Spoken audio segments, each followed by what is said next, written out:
దానికి ఫుల్ ప్లెడ్జ్డ్గా అప్పుడు మాట్లాడినవన్నిటి కూడా హైలైట్ చేసుకొచ్చారు. మరోవైపు తోట త్రిమూర్తులు తదితరులకి హైకోర్టులో ఊరట. దళిత యువకుల శిరోమండనం కేసులో ఎమ్మెల్యే తోట త్రిమూర్తులతో పాటు ఇతర దోషులకు హైకోర్టు ఊరటనిచ్చింది. వారికి ఏడాదిన్నర జైలు శిక్ష విధిస్తూ ఇచ్చిన తీర్పు అమలును నిలిపివేస్తూ విశాఖపట్నం ఎస్సీ ఎస్టీ ప్రత్యేక కోర్టు ఇచ్చిన ఉత్తర్వులను జూన్ 20 వరకు హైకోర్టు పొడిగించింది. ఈలోపు కౌంటర్లు దాఖలు చేయాలని బాధిత యువకుల న్యాయవాదులను ఆదేశించింది. ఈ మేరకు న్యాయమూర్తి జస్టిస్ తెల్లాప్రగడ మల్లికార్జున బుధవారం మధ్యంతర ఉత్తర్వులు జారీ చేశారు. దళిత యువకుల శిరోమండనం కేసులో ఎమ్మెల్సీ తోట త్రిమూర్తులతో పాటు మరికొందరిని దోషులుగా నిర్ధారిస్తూ విశాఖపట్నం ఎస్సీ ఎస్టీ ప్రత్యేక కోర్టు వారికి ఏడాదిన్నర జైలు శిక్ష విధించింది. ఈ తీర్పుపై అప్పీలుకు వెళ్లేందుకు వీలుగా తీర్పు అమలుని ఈ నెల 15వ తేదీ వరకు నిలుపుదల చేసింది. తమకు విధించిన సెక్షన్ సవాల్ చేస్తూ తోట త్రిమూర్తులు తదితరులు హైకోర్టులో వేర్వేరుగా అప్పీలు దాఖలు చేశారు. ఈ అప్పీలపై బుధవారం న్యాయమూర్తి జస్టిస్ మల్లికార్జున మరోసారి విచారించారు. ఈ సందర్భంగా త్రిమూర్తుల తరపున సీనియర్ న్యాయవాది కలిగిడి చిదంబరం వాదన వినిపిస్తూ కింది కోర్టు ఇచ్చిన ఉత్తర్వులు ఈ నెల 15వ తేదీ వరకు మాత్రం అమల్లో ఉంటాయని చెప్పారు.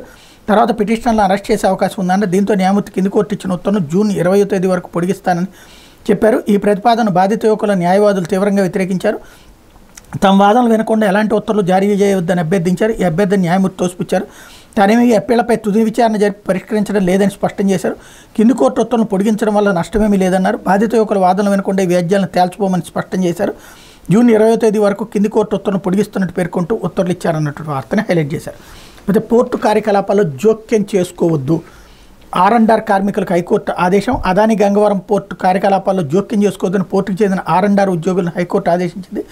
పోర్టు కార్యకలాపాలను తిరిగి మొదలుపెట్టేందుకు పోర్టు అధికారులు అనుమతించాలని వారిని ఆదేశించింది. అంతేగాక ఆసక్తి ఉన్నటువంటి కార్మికులు పోర్టు కార్యకలాపాల్లో పాల్గొనేందుకు పోర్టులోకి వెళ్ళి వచ్చేందుకు కూడా అనుమతించాలని ఆర్ఎండ్ఆర్ కార్మికులను ఆదేశించింది అన్నటువంటి వార్తని హైలైట్ చేశారు. ఆంధ్రజ్యోతి కూడా ఈ సూపర్